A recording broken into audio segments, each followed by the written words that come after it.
Today, we're taking a plunge. We're going deep, deep underwater to a city that was built on one of the most radical ideas imaginable. A world with no gods, no governments, and absolutely no limits. This is the story of BioShock and the deadly, deadly price of paradise. It all kicked off with this really simple but incredibly powerful promise. This guy, Andrew Ryan, a total titan of industry, was fed up with what he saw as the shackles of society. So, he envisioned a city completely free. He built Rapture, this stunning Art Deco metropolis at the bottom of the Atlantic Ocean, to be a safe haven for the world's best and brightest. A place where the artist wouldn't have to fear the censor, and the scientists, well, they wouldn't be bound by petty morality. But here's the thing. When your plane crashes in the middle of the ocean in 1960 and you stumble upon its secret entrance, you don't find some shining utopia. No, you find a tomb. And that right there sets up the whole mystery. It's not just what happened to Rapture, it's why this incredible dream ended up drowning in its own ambitions. All right, so let's dive into how this perfect city fell apart. You see, the promise of Rapture was off the charts. We're talking grand ballrooms, incredible art, scientific discovery with no limits. But the reality you walk into? It's a living nightmare. The corridors are groaning and leaking under the immense pressure of the ocean. The city's old residents, they're now these monstrous creatures called splicers, and they are stalking you through the decaying halls. The dream isn't just dead, it's rotten. So how did a paradise like this fall so fast? The timeline is pretty shocking. Ryan starts building the city in '46. By the early '50s, Rapture is hitting its golden age. But then, a discovery of a powerful new substance just throws gasoline on the fire. By 1958, a brutal civil war breaks out between Andrew Ryan and this populist leader named Atlas. And just 2 years after that, you show up, just in time to pick through the rubble. You know, Rapture's civil war wasn't just about politics or ideals. It was fueled by something else entirely. A substance that became the city's greatest prize and, ultimately, its final curse. That substance was called Adam. So what is Adam? Well, it was basically a miracle. It was discovered by a Dr. Bridget Tannenbaum, and this stuff, harvested from a strange sea slug, could literally rewrite your DNA.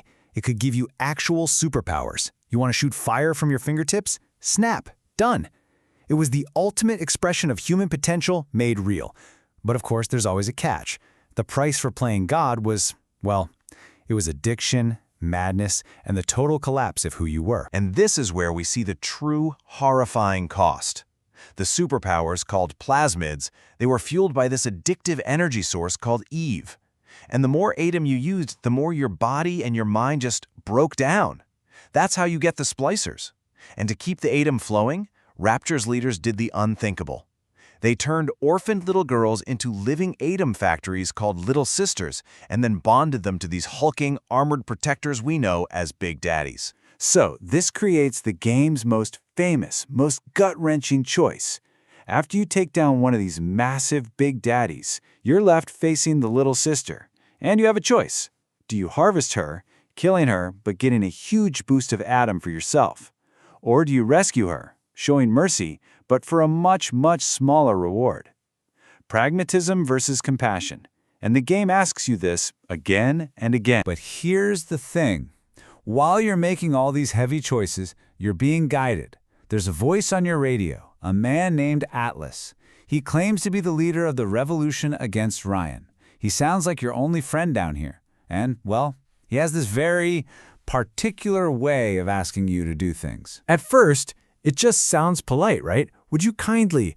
It feels like a desperate man asking for help, and you're the only one who can do it. So you do.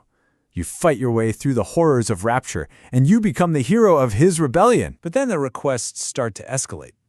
The polite little phrase is still there, but the mission is a lot more direct. He wants you to go assassinate Andrew Ryan. And you think, okay, I'm the hero, right?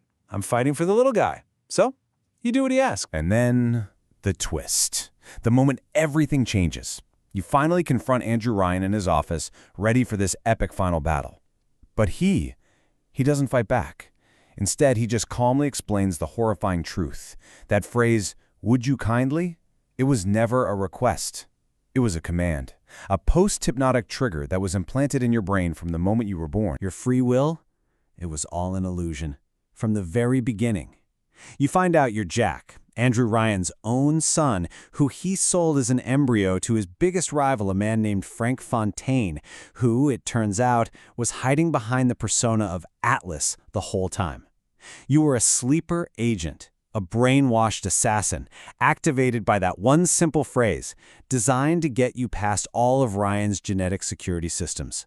You weren't making choices. You were just following orders. This reveal is completely devastating. It doesn't just change the plot. It completely attacks the very idea that you, the person holding the controller, had any real agency at all. And in his final moments, Ryan proves his point in the most chilling way imaginable. He looks you in the eye, utters his core philosophy: a man chooses, a slave obeys. And then, to prove that you are a slave, he commands you, "Would you kindly kill me?" And with no ability to resist, you do. It is, without a doubt, one of the most powerful moments in the history of games. So he might be wondering, okay, if the whole story was a setup, did any of my choices matter? And the game's answer is yeah, they did. Profoundly. Your only true choice, the one that was completely free from any hypnotic suggestion, was what you did with the Little Sisters. That one decision, to act with cruelty for your own power, or to act with compassion for almost no reward, that is what actually defines your character and what decides the ending you get. You know, the ideas in BioShock were just too big to be contained in one city. So the series eventually revisited these core themes, utopia, control, choice, but it did it in a completely new setting. Not in the crushing depths of the ocean, but in a city floating high up among the clouds. And this is where it gets so brilliant. The sequel, BioShock Infinite, gave us Columbia, a flying city built on absolute faith and American exceptionalism. So if Rapture was a cautionary tale about the tyranny of the self, of absolute individualism, then Columbia was a warning against the tyranny of the group, of absolute fanaticism. Both stories show us that any utopia, any perfect society built on an absolute, unquestioning ideal is doomed to become a prison. And that's the constant that runs through everything. The number 2, there's always a man, there's always a city, there's always a lighthouse. These aren't just plot points, they're showing us the core tension of being human, that constant pull between our programming, our nature, and our potential to choose to be something better. In the end, what makes BioShock so masterful is that it uses the very language of video games, following waypoints, obeying objectives, doing what you're told, to hold up a giant mirror to us. It forces us to confront this massive question, both in the game and really in our own lives. Are we actually the architects of our own destiny? Or are we all in some way just slaves to our programming? And that question, that is why BioShock will always be more than just a game. It's a true work of art. Thanks for watching The Explainer.